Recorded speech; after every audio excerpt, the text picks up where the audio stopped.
রাজ্যের বাজেটে কত ডিএ বাড়ল বা আর কি সুবিধা মিলতে চলেছে, এই সমস্ত বিষয় নিয়ে আজকে ভিডিওটির মধ্যে আপনাদের আলোচনা করব। যারা এখনও ডিটেলস বিষয়গুলো জানেন না, অবশ্যই ভিডিওটিকে প্রথম থেকে শেষ পর্যন্ত মনোযোগ সহকারে দেখুন। চ্যানেলে প্রথমবার হলে সাবস্ক্রাইব করে পাশের বেল আইকনটিকে বাজিয়ে রাখুন এই গুরুত্বপূর্ণ ভিডিওগুলো সবার প্রথমে দেখবার জন্য। তো চলুন ভিডিওটিকে শুরু করা যাক। রাজ্যের অর্থমন্ত্রী প্রতিমন্ত্রী চন্দ্রিমা ভট্টাচার্য 2025-26 অর্থবর্ষের জন্য পশ্চিমবঙ্গের নতুন বাজেট পেশ করেছেন। এটি মমতা বন্দ্যোপাধ্যায় সরকারের তৃতীয়বারের মেয়াদের শেষ পূর্ণাঙ্গ বাজেট। এই বাজেটে রাজ্যের বিভিন্ন গুরুত্বপূর্ণ প্রকল্প এবং উন্নয়নমূলক উদ্যোগ গ্রহণ করা হয়েছে। মুখ্য হাইলাইট: 2025-26 অর্থবর্ষের নতুন বাজেটে প্রধান যে পরিবর্তনগুলো আনা হয়েছে সেগুলি হলো: বাংলার বাড়ি প্রকল্পে বরাদ্দ বৃদ্ধি। বাংলার বাড়ি প্রকল্পে 9,600 কোটি টাকা বরাদ্দ করা হয়েছে। এই প্রকল্পের মাধ্যমে এখনও রাজ্যে 16 লক্ষ পরিবার উপকৃত হবে। পরবর্তী পর্যায়ে এই প্রকল্পে 7,200 কোটি টাকা বরাদ্দ করা হয়েছিল। ডিএ বৃদ্ধির ঘোষণা: রাজ্যের সরকারি কর্মীদের দারুণ সুখবর দিয়েছে এই নতুন বাজেট।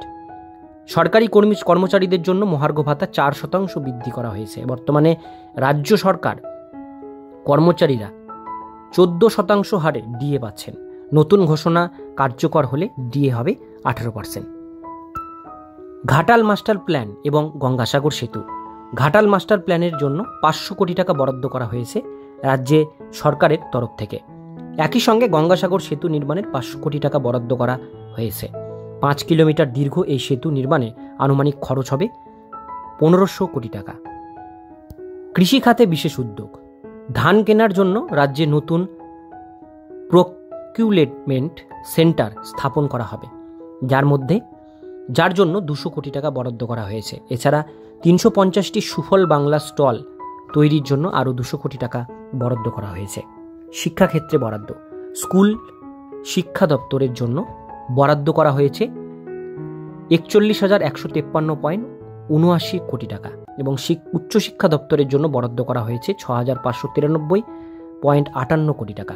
ঐক্যশ্রী, সবুজ সাথী, শিক্ষাশ্রী সহ অন্যান্য প্রকল্পের জন্য ব্যয় করা হবে উল্লেখযোগ্য পরিমাণ টাকা।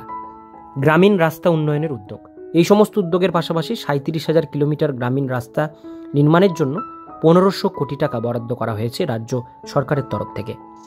স্বাস্থ্যসাথী প্রকল্পের অগ্রগতি: রাজ্য সরকারের স্বাস্থ্যসাথী প্রকল্পের আওতায় 2.45 কোটি মানুষ ইতিমধ্যে উপকৃত হয়েছেন। এই প্রকল্পে এখনও পর্যন্ত 11,000 কোটি টাকার বেশি ব্যয় করা হয়েছে। এখনও পরিসর করা হবে এই প্রকল্পকে। নতুন উদ্যোগ নদী বন্ধন প্রকল্প: নদী ভাঙ্গন রোধ করতে 200 কোটি টাকা বরাদ্দ করা হয়েছে রাজ্য সরকারের তরফ থেকে। পশ্চিমাঞ্চল উন্নয়নের জন্য 786.8 কোটি টাকা এবং উত্তরবঙ্গের উন্নয়নের জন্য 466.26 কোটি টাকা বরাদ্দ করা হয়েছে। কর্মসংস্থান এবং ডিজিটাল উদ্ভাবন: এছাড়াও নিউ টাউনের সিলিকন ভ্যালিতে 75,000 নতুন কর্মসংস্থানের সুযোগ দেওয়া হবে রাজ্য সরকারের তরফে। লেদার কমপ্লেক্স লক্ষাধিক কর্মসংস্থান হবে বলে জানিয়েছেন মুখ্যমন্ত্রী মমতা বন্দ্যোপাধ্যায়। স্মার্টফোন প্রদান: 70,000 আশাকর্মী অঙ্গনওয়াড়ির কর্মীদের স্মার্টফোন দেওয়ার জন্য বাজেটে বিশেষ বরাদ্দ করা হয়েছে রাজ্য সরকারের তরফ থেকে। বিরোধীদের প্রতিক্রিয়া: বিরোধী দলনেতা শুভেন্দু অধিকারী এই বাজেটকে বেকার বিরোধী এবং উন্নয়নহীন বলে আক্রমণ করেছেন। তিনি দাবি করছেন যে বাজেটে কর্মসংস্থানের কোনো রকম দিশা নেই। ঘাটাল মাস্টার প্ল্যান এবং গঙ্গাসাগর সেতু বরাদ্দকে তিনি ভোটমুখী পদক্ষেপ বলে উল্লেখ করেছেন। মমতা বন্দ্যোপাধ্যায় সরকারের এই বাজেটকে কর্মসংস্থান ও উন্নয়নমূলক উদ্যোগের প্রতি মনোযোগী বলে দাবি করা হচ্ছে। যদিও বিরোধীরা বাজেটের দিশাহীনতা নিয়ে নানা রকম প্রশ্ন তুলছে, রাজ্যের সাধারণ মানুষ এখনও এই বাজেট বাস্তবায়নের দিকে তাকিয়ে রয়েছেন।